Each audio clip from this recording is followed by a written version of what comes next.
something I made for you. So I guess I can say to you. Hey now, what is up everybody? My name is Mike Brown, aka ReviewKingMB, and if you've been watching the CW Elseworlds crossover events, we're at part 3. So you know I have been watching and reviewing every single part, and I've had so much fun so far. So to end it all off, part 3 was still pretty damn good. I will say that. It started with, you saw that Deegan, the doctor, the Arkham doctor, he changed reality to the point where he turned himself into Superman, which, when you think about it, makes a lot of sense. He didn't do that initially because I think he didn't know how big he could go, but once he did realize that he could go all out, of course you're going to make yourself Superman. I mean, maybe I would have chosen Batman just because, but you talk about power, you talk about just what you're able to do, flying and just everything. Of course you're going to be Superman. And to see Barry and Oliver as these two criminals, seeing them in the leather jackets and the bandanas, I thought was quite funny. And they took a gamble when they were like, hey, Superman, Deegan, you save these kids that are about to die from this thing falling on top of them, or you can stop us. How did you know that this evil Deegan Superman was going to save those people? Like, they really just risked those kids' lives? I guess so. Clearly it worked though, so he, instead of going after them, he saved the people, because he doesn't just want to be or have the powers of Superman. I guess he wants to be the hero to a point. So I just want to say that the best part of this episode, what I enjoyed watching the most, was seeing Barry and Oliver interact. Like, these two, I will take more episodes of them in a buddy scenario, a buddy like plot and episode. They work so well off of each other, they bounce off of each other so well. I know it shouldn't be a surprise because we've seen it before, but the last couple of crossovers, because they included the legends, because they included so many other cast members, you lost sight of that. You lost sight of just how much fun it is to see Barry and Oliver go on an adventure. When they had to go, like when they figured out that all of the good guys are now bad guys, they went to go see Cisco.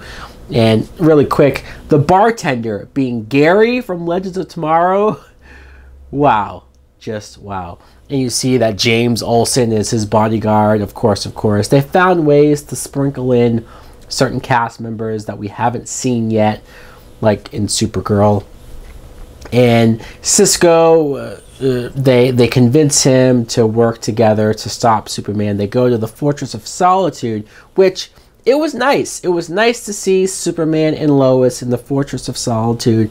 I did hear that some people thought that Lois in these episodes, they weren't impressed with, I don't want to say that the actress, like they had a problem with the actress, but they didn't give Lois enough to do. And as much as I like seeing a Lois Lane Superman with Lois, I do admit that, yeah, that there is some truth to that. She was just kind of here just to be here. They gave her a little bit more to do at the end, but we'll get there.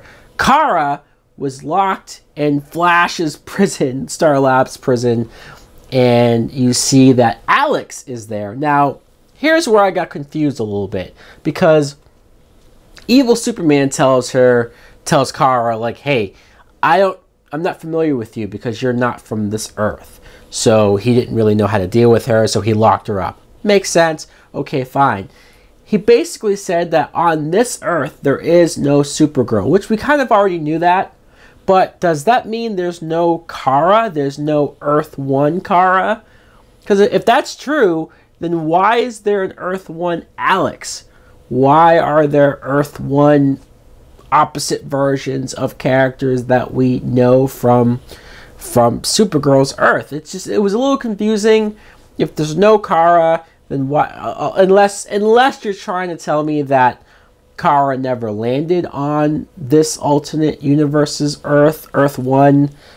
She never landed there, or there. I guess that's the answer. Because you had Alex, who was being typical evil at first, but I did like that Kara got through to her, talked to her, told her a story about when they were younger, and Alex instantly connected to her, wanted to help her, turned her around. So I did like that. It shows the bond further of that bond between the Danvers sisters.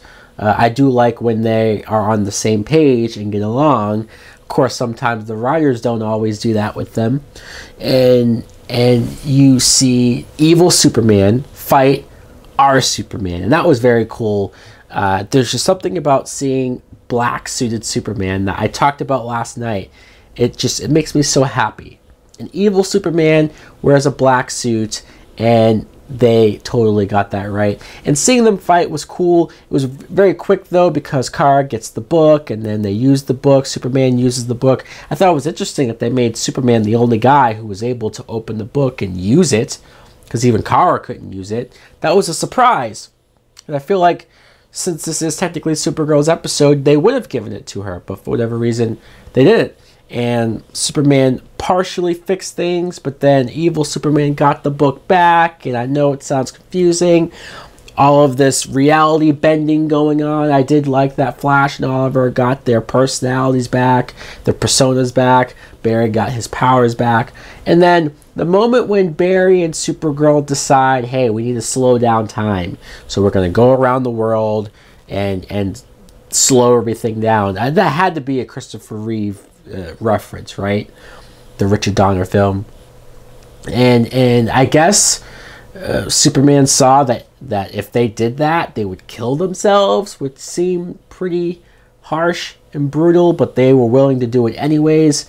Oliver goes to talk to the Monitor, and he talks about how they need to prove and show that they're good enough to stop this crisis that he's talking about, getting them ready for or testing them.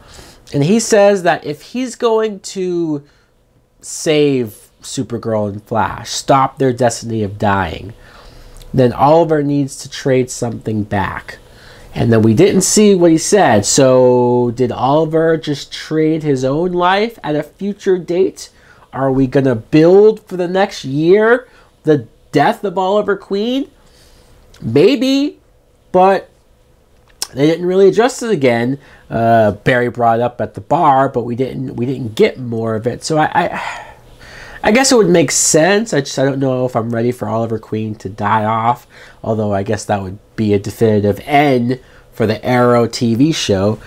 And they defeat Deegan. He's shriveled up now.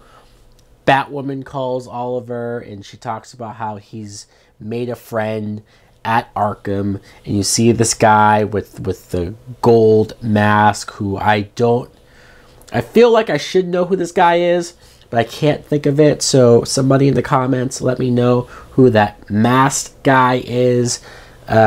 We do get one more scene, I should talk about this, of Lois revealing to Kara that she's pregnant with Superman's baby. Wow! Kevin Smith, I guess, had a point with that movie, Mallrats. And so they're going to leave for her pregnancy.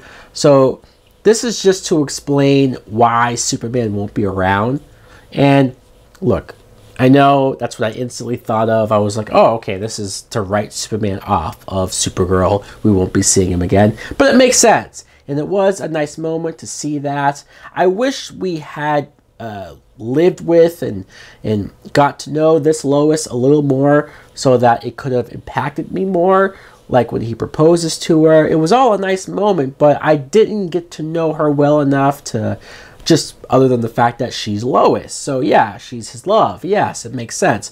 But it would have been nice if maybe last season we got introduced to her, we saw more of their relationship, and it built this up a little more. But that's fine.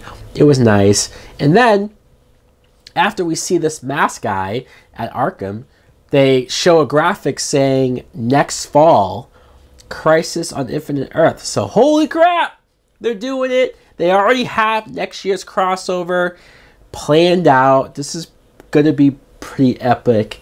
I can't wait for it. So guys, obviously I've enjoyed this 3-night crossover Elseworlds event. I think this has been some of the best creative stuff that they've done. I think this is better than the Alien Invasion. I even think this is slightly better than last year's Planet X stuff, which was cool. But this, I had so much fun with. This hit me in all of the right spots, some nostalgia parts and some just complete geek out, fanboy out moments for sure. Let me know in the comments below what you think of this 3-part event. Did you like the finale? Did you like how it wrapped up? Are you looking forward to next fall? Like, comment, subscribe. Later! Oh yeah, today I feel Super Bowl. Feel it in your mind, and you lose control. Feel it in your breast, and you super soul. I don't say it.